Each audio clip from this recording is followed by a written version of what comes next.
नमस्कार। आकाशवाणी से प्रस्तुत है कोविड-19 पर विशेष समाचार कार्यक्रम।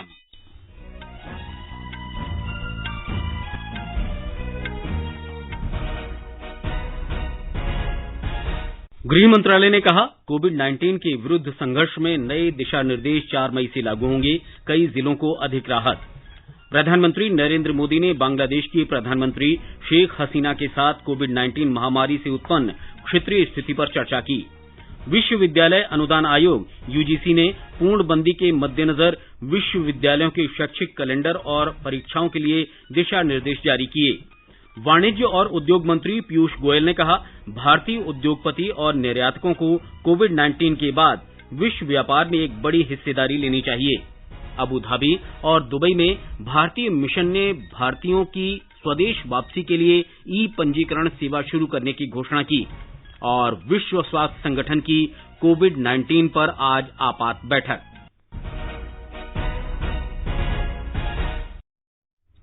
इस विशेष कार्यक्रम में अपने सहयोगी सिद्धार्थ सिंह के साथ मैं मुकेश कुमार। गृह मंत्रालय ने कहा है कि कोविड-19 से निपटने के लिए नए दिशा निर्देश 4 मई से लागू होंगे। इनमें कई जिलों में कई तरह की छूट दी जाएंगी।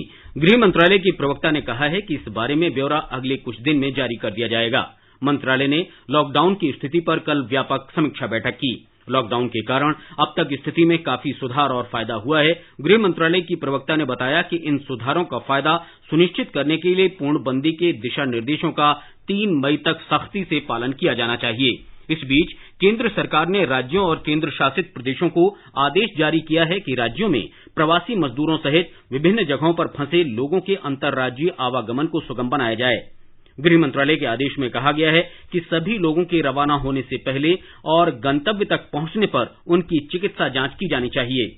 सभी राज्यों और केंद्र शासित प्रदेशों से इन फंसे लोगों को भेजने और बुलाने के लिए नोडल अधिकारी तैनात करने तथा मानक प्रक्रिया विकसित करने को कहा गया है। नोडल अधिकारी अपने राज्यों और केंद्र शासित प्रदेशों में फंसे लोगों का पंजीकरण भी कराएंगे। ऐसे लोगों की स्क्रीनिंग की जाएगी और जिनमें कोविड-19 के लक्षण नहीं दिखेंगे उन्हें आगे बढ़ने की अनुमति होगी।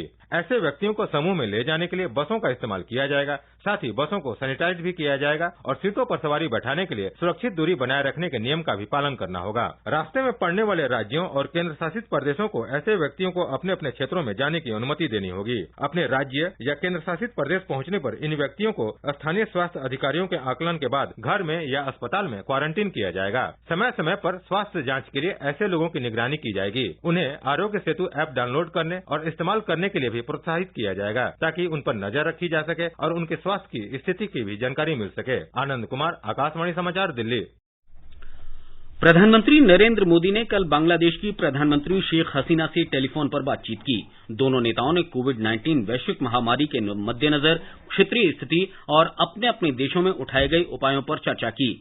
दोनों नेताओं ने 15 मार्च को सार्क देशों के सम्मेलन में हुए समझौतों को लागू करने के लिए किए गए विशेष प्रयासों पर सहमति व्यक्त की। प्रधानमंत्री नरेंद्र मोदी ने शेख हसीना को सार्क कोविड-19 आपातकालीन कोष में $15 लाख का योगदान करने के लिए धन्यवाद दिया। दोनों नेताओं ने सड़क, रेल, जलमार्ग और हवाई जहाज से आवश्यक वस्तुओं की आपूर्ति पर संतोष व्यक्त किया। प्रधानमंत्री नरेंद्र मोदी ने दोनों देशों के बीच ऐतिहासिक, सांस्कृतिक, भाषाई और भाईचारे के मजबूत संबंधों की चर्चा की। श्री मोदी ने कोविड-19 के स्वास्थ्य और आर्थिक स्थिति पर पड़ने वाले प्रभाव की रोकथाम के लिए बांग्लादेश को पूरा सहयोग देने का आश्वासन दिया। उन्होंने शेख हसीना और बांग्लादेश की जनता को रमजान के पवित्र महीने के अवसर पर बधाई दी। बांग्लादेश में कोरोना से पीड़ित लोगों की संख्या में लगातार इजाफा हो रहा है। बुधवार को एक दिन में सबसे अधिक संख्या में कोरोना पीड़ित लोगों की संख्या में वृद्धि दर्ज की गई। इस परिस्थिति में प्रधानमंत्री नरेंद्र मोदी और बांग्लादेश की प्रधानमंत्री शेख हसीना के बीच हुई बातचीत सार्क देशों के बीच आपसी सहयोग की जरूरत को रेखांकित करती है। प्रधानमंत्री मोदी के द्वारा 15 मार्च को सार्क देशों के नेताओं के साथ की गई वीडियो कॉन्फ्रेंसिंग के बाद भारत ने बांग्लादेश के लिए दवाइयों और कोरोना महामारी से लड़ने के लिए आवश्यक अन्य जरूरी सामानों की 2 खेप भिजवाई है। दोनों देशों के डॉक्टरों ने वीडियो कॉन्फ्रेंसिंग के जरिए बेस्ट प्रैक्टिसेस के अनुभवों को भी साझा किया है। इनसे जाहिर होता है कि कोरोना के खिलाफ इस लड़ाई में भारत सार्क देशों के साथ मिलकर काम करने को महत्व देता है, जिसमें बांग्लादेश का एक महत्वपूर्ण स्थान है। राजेश झा, आकाशवाणी समाचार, ढाका। बांग्लादेश की प्रधानमंत्री ने इस क्षेत्र में कोविड-19 की रोकथाम की पहल करने बांग्लादेश को चिकित्सीय आपूर्ति और क्षमता निर्माण में सहयोग के लिए प्रधानमंत्री नरेंद्र मोदी को धन्यवाद दिया। दोनों देश सार्क द्वारा कोविड-19 की रोकथाम के लिए उठाए गए उपायों पर सहमत हैं। ग्रामीण विकास मंत्री नरेंद्र सिंह तोमर ने राज्यों और केंद्र शासित प्रदेशों से कहा है कि वे रोजगार सृजन, ग्रामीण आवास और ढांचागत विकास से जुड़ी ग्रामीण विकास परियोजनाओं को सक्रियता से लागू करें। उन्होंने कहा कि राज्यों को इन योजनाओं को लागू करते समय कोविड-19 से जुड़े सभी आवश्यक उपाय करने चाहिए। श्री तोमर ने कल वीडियो कॉन्फ्रेंस के माध्यम से राज्यों और केंद्र शासित प्रदेशों के ग्रामीण विकास मंत्रियों के साथ बैठक के दौरान ये बात कही। उन्होंने इस बात पर जोर दिया कि जल शक्ति मंत्रालय और भू संसाधन विभाग के साथ मिलकर मनरेगा के तहत जल संरक्षण, भू जल रिचार्ज और सिंचाई कार्य पर ध्यान दिया जाना चाहिए। बैठक के दौरान उन्होंने बताया कि मौजूदा वित्त वर्ष में राज्यों के लिए 36,400 करोड़ रुपए की राशि जारी की जा चुकी है। श्री तोमर ने कहा कि ग्रामीण विकास मंत्रालय ने मनरेगा के अंतर्गत 33,300 करोड़ रुपए भी मंजूर किए हैं। मनरेगा के माध्यम से लगभग 12 करोड़ जॉब कार्डधारी देश भर में हैं। मनरेगा में वैकल्पिक रोजगार मिले ये सुनिश्चित भारत सरकार हमेशा करती रही है और आज भी कर रही। पिछले दिनों मनरेगा के अंतर्गत जो मजदूरों का बकाया था वो पहले सप्ताह में ही हम लोगों ने उसका 100% भुगतान कर दिया और मनरेगा में मई जून के महीने में काम करने में किसी प्रकार की कोताही न हो इसके लिए 20,000 करोड़ रुपए की स्वीकृति राज्यों को दे दी गई है। उनके पास पैसा भेज दिया गया। श्री तोमर ने कहा कि ये स्वीकृत राशि जून 2020 तक मनरेगा के अंतर्गत सभी खर्चों को पूरा करने के लिए पर्याप्त है। विश्वविद्यालय अनुदान आयोग यूजीसी ने कोविड-19 महामारी और देशव्यापी लॉकडाउन को देखते हुए विश्वविद्यालयों के लिए परीक्षा तथा शैक्षिक कैलेंडर के दिशा निर्देश जारी किए हैं। शैक्षिक वर्ष 2020-21 पुराने छात्रों के लिए 1 अगस्त से और नए छात्रों के लिए 1 सितंबर से आरंभ हो सकता है। 20 सेमेस्टर के छात्रों का मौजूदा और पिछले आंतरिक आकलन के आधार पर मूल्यांकन किया जाएगा। जिन राज्यों में कोविड-19 की स्थिति सामान्य हुई है वहां जुलाई में परीक्षाएं होंगी। टर्मिनल सेमेस्टर के छात्रों की परीक्षाएं भी जुलाई में होंगी। प्रत्येक विश्वविद्यालय में कोविड-19 प्रकोष्ठ बनाया जाएगा जो छात्रों की शैक्षिक कैलेंडर और परीक्षाओं से संबंधित समस्याओं का समाधान करेगा। वाणिज्य और उद्योग मंत्री पीयूष गोयल ने कहा है कि कोविड-19 के बाद वैश्विक आपूर्ति श्रृंखला में बड़ा बदलाव होने जा रहा है। उन्होंने कहा कि भारतीय उद्योगपतियों और निर्यातकों को विश्व व्यापार में एक बड़ा हिस्सा लेने की तरफ ध्यान देना चाहिए। उन्होंने व्यापारियों को भरोसा दिलाया कि एनडीए सरकार उनके प्रयासों का समर्थन करेगी और आवश्यक सुविधाएं उपलब्ध कराएगी। विदेशों में भारतीय मिशन इस बारे में महत्वपूर्ण भूमिका निभा सकते हैं। श्री गोयल ने कल वीडियो कॉन्फ्रेंस के माध्यम से देश के निर्यात संवर्धन परिषद के साथ बातचीत के दौरान ये बात कही। श्री गोयल ने कहा कि मंत्रालय ऐसे विशेष क्षेत्रों की पहचान के लिए काम कर रहा है जिसे निर्यात के लिए भविष्य में आगे ले जाया जा सके। उन्होंने कहा कि भारत में इस मौसम में रबी की बम्पर फसल हो रही है और भंडारण क्षेत्रों में अनाज क्षमता से अधिक रखा जा रहा है, लेकिन कोविड-19 संकट के कारण आपूर्ति श्रृंखला में बाधा आने से देश के पास गुणवत्तापूर्ण और समुचित मात्रा में अनाज उपलब्ध नहीं है। श्री गोयल ने कहा कि ये कृषि और प्रसंस्कृत खाद्य वस्तुओं के निर्यात का एक अच्छा अवसर प्रतीत होता है। इलेक्ट्रॉनिक्स और सूचना प्रौद्योगिकी मंत्री रविशंकर प्रसाद ने इलेक्ट्रॉनिक्स उद्योग का आह्वान किया है कि प्रतिकूल परिस्थितियों में भी नए अवसरों की तलाश करें और देश को इलेक्ट्रॉनिक्स निर्माण का वैश्विक केंद्र बनाएं। कल इलेक्ट्रॉनिक उद्योग संघ और प्रमुख उद्योगपतियों के साथ बैठक में श्री प्रसाद ने इलेक्ट्रॉनिक उद्योग को मजबूत करने का अनुरोध किया।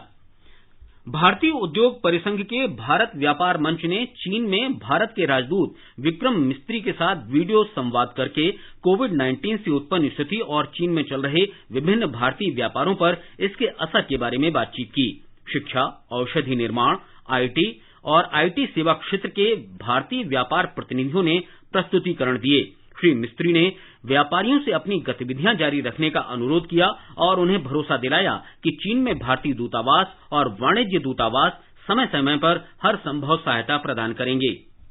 देश में आवश्यक वस्तुओं और चिकित्सा सामग्री की आपूर्ति सुनिश्चित करने के लिए 441 लाइफलाइन उड़ानें संचालित की गईं। इनमें से 237 उड़ानें एयर इंडिया और रिलायंस एयर की थीं। नागरिक उड्डयन मंत्रालय ने बताया है कि लाइफलाइन उड़ानें कोविड-19 के खिलाफ भारत के संघर्ष को समर्थन देने के लिए देश के दूर दराज के इलाकों में आवश्यक चिकित्सा सामग्री ले जाने के लिए संचालित की जा रही हैं। ब्यौरा हमारे संवाददाता से। लाइफलाइन उड़ानों ने 4 लाख किलोमीटर से अधिक हवाई दूरी तय कर 776 टन से अधिक आवश्यक वस्तुओं और दवाओं की आपूर्ति की है। पवन हंस सहित हेलीकॉप्टर सेवा जम्मू और कश्मीर, लद्दाख, पूर्वोत्तर और द्वीप क्षेत्रों में संचालित हो रही हैं, जो महत्वपूर्ण चिकित्सा उपकरण और रोगियों को पहुंचाने का काम कर रहे हैं। वहीं घरेलू cargo operator SpiceJet, blue dart और इंडिगो वाणिज्यिक आधार पर कार्गो उड़ानें संचालित कर रहे हैं। इन कार्गो में बड़ी मात्रा में चिकित्सा उपकरण, परीक्षण किट, मास्क और दस्ताने शामिल हैं। वहीं अंतर्राष्ट्रीय स्तर पर पूर्वी एशियाई देशों के साथ दवाओं, चिकित्सा उपकरणों और कोविड-19 से संबंधित राहत सामग्री लाने और ले जाने के लिए वायु मार्ग विकसित किया गया है। इसके तहत एयर इंडिया द्वारा 668 टन चिकित्सा सामग्री लाया गया। दीपेंद्र कुमार, आकाशवाणी समाचार। रेलवे ने लॉकडाउन के दौरान देश के पूर्वोत्तर क्षेत्रों में करीब 18,50,000 मीट्रिक टन सामान की आपूर्ति की है। उत्तर सीमांत रेलवे के मुख्य जनसंपर्क अधिकारी सुभानंद चंद्रा ने बताया कि इनमें से 10,50,000 मीट्रिक टन सामान आवश्यक खाद्य सामग्री थी। उन्होंने ये भी कहा कि खाद्य वस्तुओं के अलावा कोयला और पेट्रोलियम उत्पादों की भी आपूर्ति की गई। श्री चंद्रा ने कहा कि लॉकडाउन अवधि के दौरान उत्तर सीमांत रेलवे ने पटरियों की देखभाल का काम तेज कर दिया है। पिछले वर्ष की तुलना में इस अवधि में 30% अधिक रखरखाव का कार्य किया गया है। ये समाचार आकाशवाणी से प्रसारित किए जा रहे हैं।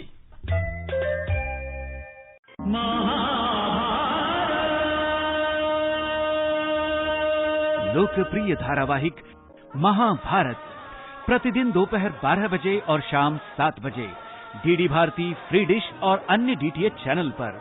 सब्सक्राइबर्स अपना चैनल नंबर नोट करें: DD 60, Tata Sky 1194, Airtel 151, Sun Direct 326, Videocon DTH 480, Dish TV 197 और डेन 522। समय याद रखें, दोपहर 12 बजे और शाम 7 बजे।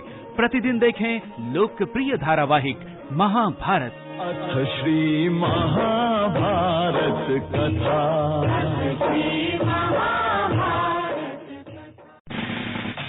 खुजली झटपट दूर करे, वो है जालिम लोशन, दांत को जो पल में हरे, वो है जालिम लोशन। पीढ़ियों से प्रचलित वही नाम वही काम, जालिम लोशन, चर्म रोगों का दुश्मन जालिम लोशन। कोविड-19 पर विशेष समाचार कार्यक्रम में आपका फिर स्वागत है। आगे बढ़ने से पहले एक नजर फिर से मुख्य समाचारों पर। गृह मंत्रालय ने कहा, कोविड-19 के विरुद्ध संघर्ष में नए दिशा निर्देश 4 मई से लागू होंगे। कई जिलों को मिल सकती है राहत। प्रधानमंत्री नरेंद्र मोदी ने बांग्लादेश की प्रधानमंत्री शेख हसीना के साथ कोविड-19 महामारी से उत्पन्न क्षेत्रीय स्थिति पर चर्चा की। विश्वविद्यालय अनुदान आयोग यूजीसी ने पूर्णबंदी के मद्देनजर विश्वविद्यालयों के शैक्षिक कैलेंडर और परीक्षाओं के लिए दिशा निर्देश जारी किए। वाणिज्य एवं उद्योग मंत्री पीयूष गोयल ने कहा, भारतीय उद्योगपति और निर्यातकों को कोविड-19 के बाद विश्व व्यापार में एक बड़ी हिस्सेदारी लेनी चाहिए। अबू धाबी और दुबई में भारतीय मिशन ने भारतीयों की स्वदेश वापसी के लिए ई पंजीकरण सेवा शुरू करने की घोषणा की। और विश्व स्वास्थ्य संगठन की कोविड-19 पर आज आपात बैठक। उत्तर प्रदेश में कोरोना वायरस के खिलाफ संघर्ष में आशा की किरण देखी जा सकती है। राज्य में पहली बार एक दिन में अस्पताल से छुट्टी पाए मरीजों की संख्या एक दिन में नए कोरोना संक्रमित मरीजों की संख्या से अधिक है।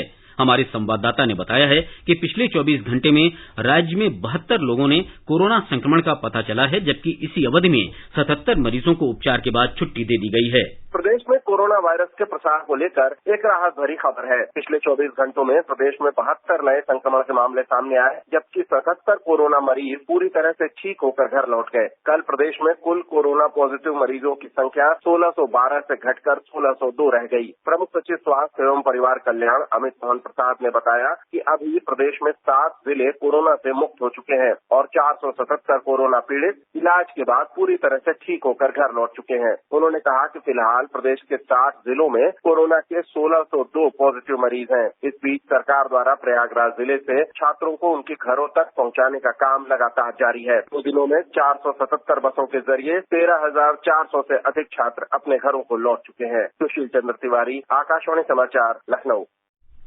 बिहार में कोविड-19 के संक्रमित मामले बढ़कर 403 हो गए हैं। 64 लोग उपचार के बाद ठीक हो गए हैं।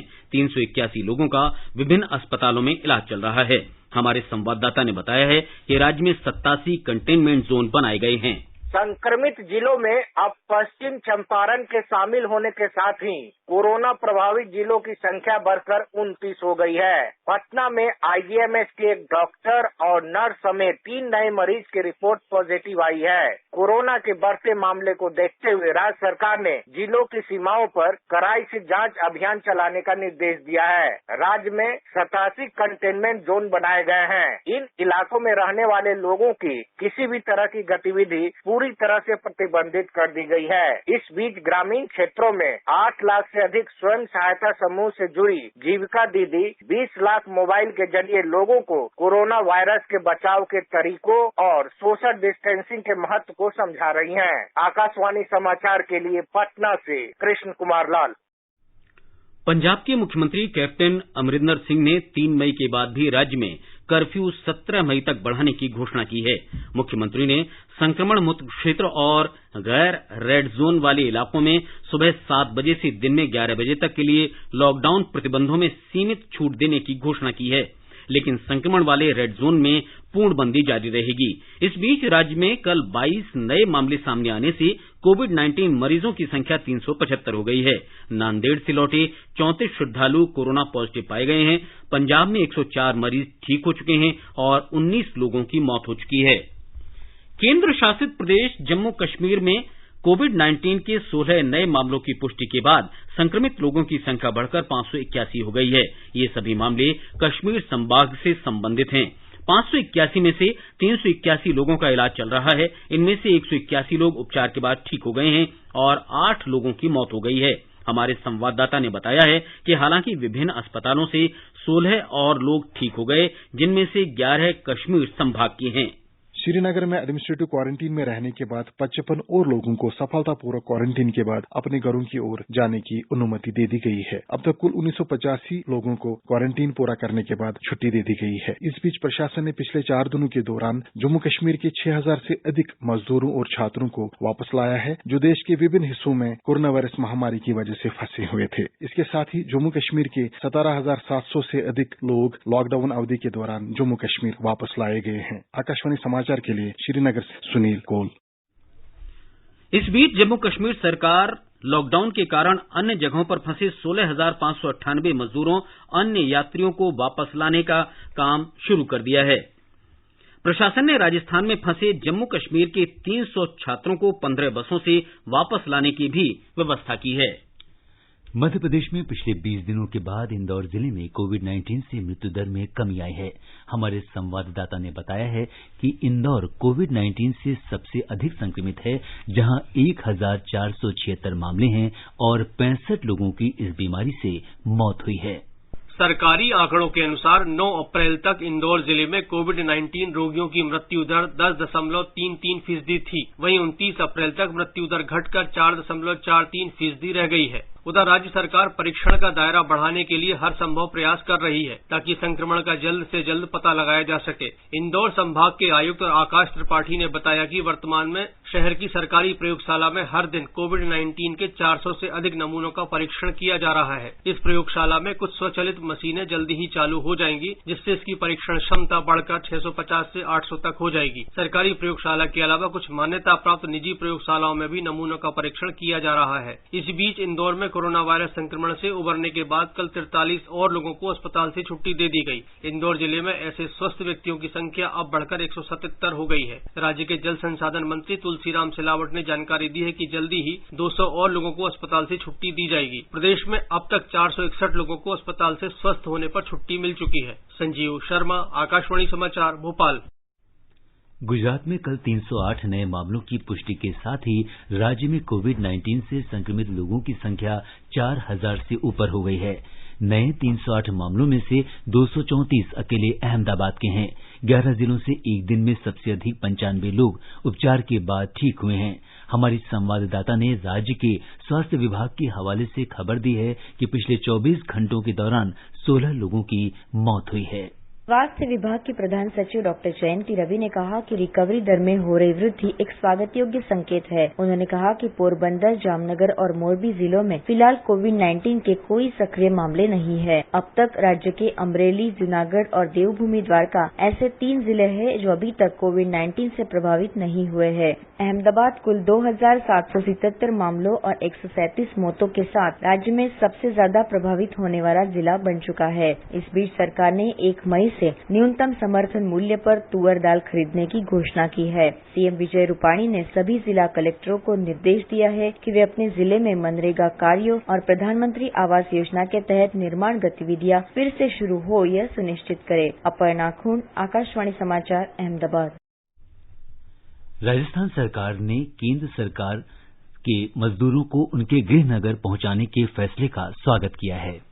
मुख्यमंत्री अशोक गहलोत ने केंद्र सरकार द्वारा श्रमिकों और प्रवासियों को उनके गृह स्थान जाने की अनुमति देने संबंधी आदेश का स्वागत किया है। प्रवासियों को सकुशल उनके घर पहुंचाने के लिए राज्य सरकार द्वारा ऑनलाइन पंजीकरण की व्यवस्था की गई है। इसमें कल देर रात तक 6,35,000 से ज्यादा प्रवासियों ने अपना पंजीयन कराया है। यह सुविधा आगे भी जारी रहेगी। गुजरात, मध्य प्रदेश और असम से कल राज्य के लगभग 5,000 प्रवासियों को प्रदेश लाया गया है। राज्य की अंतर्राज्यीय सीमाओं पर स्क्रीनिंग तथा हेल्थ चेकअप, भोजन और अस्थायी आवास की व्यवस्था की गई है। राज्यों से लगने वाली सीमाओं पर रोडवेज बसें भी लगाई गई हैं। अन्य राज्यों से आने वाले प्रवासियों को 14 दिन के अनिवार्य क्वारंटीन में रखने के दिशा निर्देश जारी किए गए हैं। इसके लिए हर गांव में एक नोडल अधिकारी भी नियुक्त किया गया है। जितेंद्र द्विवेदी, आकाशवाणी समाचार, जयपुर।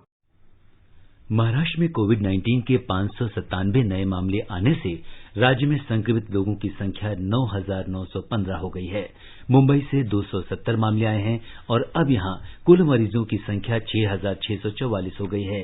राज्य के स्वास्थ्य मंत्री राजेश टोपे ने बताया कि 205 रोगियों को उपचार के बाद विभिन्न अस्पतालों से छुट्टी मिल गई है। हमारी संवाददाता ने खबर दी है कि अब तक 1,593 लोग ठीक हो चुके हैं। मुंबई में कल दिन भर में सबसे अधिक 26 कोरोना वायरस रोगियों की मृत्यु हो गई और संक्रमण के 475 नए मामले सामने आए। इससे देश की वित्तीय राजधानी में मृतकों की संख्या 270 तक पहुंच गई है, जबकि रोगियों की संख्या 6,000 के स्तर को पार करते हुए 6,457 तक पहुंच गई। पुणे शहर में पिछले 24 घंटों में संक्रमण के कुल 93 नए मामले सामने आए हैं। वहीं पिंपरी चिंचवड़ में कोविड-19 के 7 मामले सामने आए। जिले के ग्रामीण हिस्से में 4 और मामलों के साथ वहां के रोगियों की संख्या 72 हो गई है। नासिक, सोलापुर, अकोला और पालघर में भी कोविड-19 मामलों की संख्या में वृद्धि देखी गई। दूसरी ओर सांगली में हल्दी की ऑनलाइन नीलामी शुरू हो गई है। सोशल डिस्टेंसिंग का अनुपालन करते हुए शुरू ऑनलाइन नीलामी के जरिए इन किसानों को नुकसान से बचाया जा रहा है। इसी तरह लातूर एपीएमसी ने पिछले 7 दिनों में बाजार में 68,000 क्विंटल कृषि उपज को बेचा है और वहां के किसानों ने केवल एक सप्ताह में 28 करोड़ 66 लाख रुपए की कमाई की है। माधुरी पांगे, आकाशवाणी समाचार, मुंबई। तमिलनाडु में कल कोविड-19 के 104 नए मामलों की पुष्टि के साथ ही संक्रमित लोगों की संख्या बढ़कर 2,162 हो गई है। 82 लोग उपचार के बाद ठीक हो गए हैं। पिछले 24 घंटों के दौरान 2 लोगों की मौत हो गई है। राज्य में फिलहाल 922 संक्रमित लोगों का उपचार चल रहा है। तमिलनाडु में चेन्नई, कोयम्बटूर, तिरुपुर, मदुरई और सलेम जैसे शहर कोविड-19 महामारी के केंद्र बने हुए हैं। इन स्थानों पर बीमारी को नियंत्रित करने के लिए लगातार प्रयास किए जा रहे हैं। राज्य के विभिन्न वरिष्ठ अधिकारियों का एक दल गठित किया गया है जो वायरस की रोकथाम के लिए काम कर रहा है। चेन्नई जैसे प्रमुख स्थानों पर आवश्यक वस्तुओं को खरीदने के लिए आज शाम 5 बजे तक की अनुमति दी गई है। इसके अलावा यह घोषणा भी की गई है कि लॉकडाउन खत्म होने तक दुकानें सुबह 6 बजे से दोपहर 1 बजे तक खुलेंगी। चेन्नई से जय सिंह की रिपोर्ट के साथ समाचार कक्ष से श्रीराम शर्मा। आकाशवाणी का समाचार सेवा प्रभाग एक्सपर्ट स्पीक कार्यक्रम में कोविड-19 महामारी के बारे में विशेषज्ञों की राय प्रसारित करता है। इस श्रृंखला में आकाशवाणी से बातचीत में नई दिल्ली के अखिल भारतीय आयुर्विज्ञान संस्थान में गठिया रोग विभाग की अध्यक्ष डॉक्टर उमा कुमार ने बताया कि कोविड-19 संक्रमण के लिए अभी तक कोई प्रमाणिक दवा नहीं है। आज की डेट में कोरोना वायरस को ट्रीट करने के लिए कोई गोल्ड स्टैंडर्ड ट्रीटमेंट नहीं है और बहुत सारी दवाओं के क्लिनिकल ट्रायल चल रहे हैं बहुत सारे देशों में और हमें उन ट्रायल के रिजल्ट्स आने तक इंतजार करना पड़ेगा जिससे हम ये कह सकें कि ये एक दवाई इस बीमारी में बहुत काम करती है और हर कोरोना वायरस इन्फेक्शन के मरीज को ये दवा दी जा सकती है। और हम प्रिवेंशन कहें या ट्रीटमेंट कहें वो सिर्फ 3 चीजें हैं, hand hygiene, cough etiquettes and physical distancing और सोशल डिस्टेंसिंग। आकाशवाणी का समाचार सेवा प्रभाग आज हिंदी और अंग्रेजी में फोन इन कार्यक्रम में कोविड-19 पर विशेष परिचर्चा प्रसारित करेगा। श्रोता टोल फ्री नंबर 1800-11-5767 पर कॉल कर विशेषज्ञ से सवाल पूछ सकते हैं। ये विशेष कार्यक्रम आज रात 9:25 पर FM गोल्ड और अतिरिक्त मीटरों पर सुना जा सकता है। अबुधाबी और दुबई में भारतीय दूतावास ने घोषणा की है कि भारतीय नागरिक अबुधाबी में भारतीय दूतावास या दुबई में भारतीय वाणिज्य दूतावास की वेबसाइट पर अपना पंजीकरण कराएं ताकि उन लोगों का विवरण तैयार किया जा सके जो कोविड-19 महामारी की स्थिति के कारण वापस भारत आना चाहते हैं। भारतीय दूतावास ने बताया कि पंजीकरण की इस प्रक्रिया का उद्देश्य उन लोगों की संख्या का आकलन करना है जो भारत के विभिन्न हिस्सों में अपने घर वापस आना चाहते हैं। इस विवरण से भारत सरकार लोगों की वापसी की योजना तैयार कर सकेगी। विश्व स्वास्थ्य संगठन ने कोरोना वायरस पर आज एक आपात बैठक बुलाई है। संगठन के महानिदेशक अगानोम घेब्रेयेसस ने ये जानकारी दी। इस बीच विश्व स्वास्थ्य संगठन के स्वास्थ्य आपात कार्यक्रम के कार्यकारी निदेशक माइकल रियान ने बताया कि उन्हें उम्मीद है कि चर्चित दवा रेमडेसिविर और अन्य दवाएं कोविड-19 के उपचार में कारगर होंगी।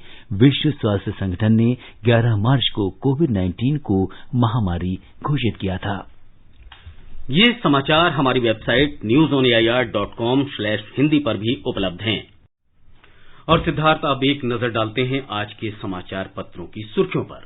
जी हां मुकेश, अगर समाचार पत्रों की सुर्खियों पर नजर डालें तो प्रवासी मजदूरों, पर्यटकों और विद्यार्थियों को अपने गृहनगर में वापसी के लिए गृह मंत्रालय के नए दिशा निर्देशों को आज सभी अखबारों ने प्रमुखता से दिया है। जनसत्ता की सुर्खी है, अपने लोगों को ले जा सकेंगे राज्य। नवभारत टाइम्स का शीर्षक है, फंसे मजदूरों, छात्रों, टूरिस्टों को घर जाने की छूट मिली।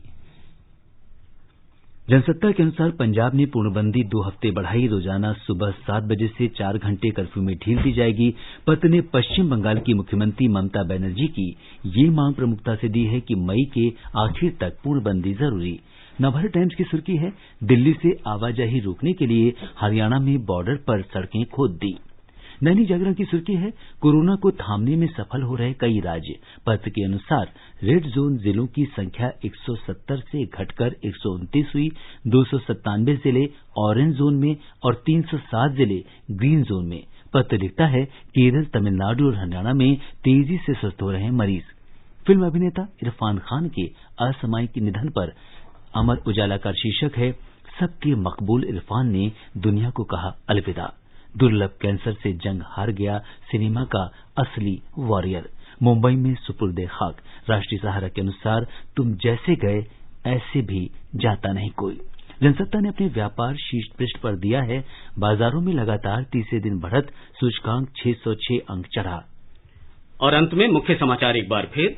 गृह मंत्रालय ने कहा, कोविड-19 के विरुद्ध संघर्ष में नए दिशा निर्देश 4 मई से लागू होंगे। कई जिलों को मिल सकती है राहत। प्रधानमंत्री नरेंद्र मोदी ने बांग्लादेश की प्रधानमंत्री शेख हसीना के साथ कोविड-19 महामारी से उत्पन्न क्षेत्रीय स्थिति पर चर्चा की। विश्वविद्यालय अनुदान आयोग ने पूर्णबंदी के मद्देनजर विश्वविद्यालयों के शैक्षिक कैलेंडर और परीक्षाओं के लिए दिशा निर्देश जारी किए। वाणिज्य और उद्योग मंत्री पीयूष गोयल ने कहा, भारतीय उद्योगपति और निर्यातकों को कोविड-19 के बाद विश्व व्यापार में एक बड़ी हिस्सेदारी लेनी चाहिए। इसके साथ ही कोविड-19 पर विशेष समाचार कार्यक्रम का ये अंक समाप्त हुआ। नमस्कार।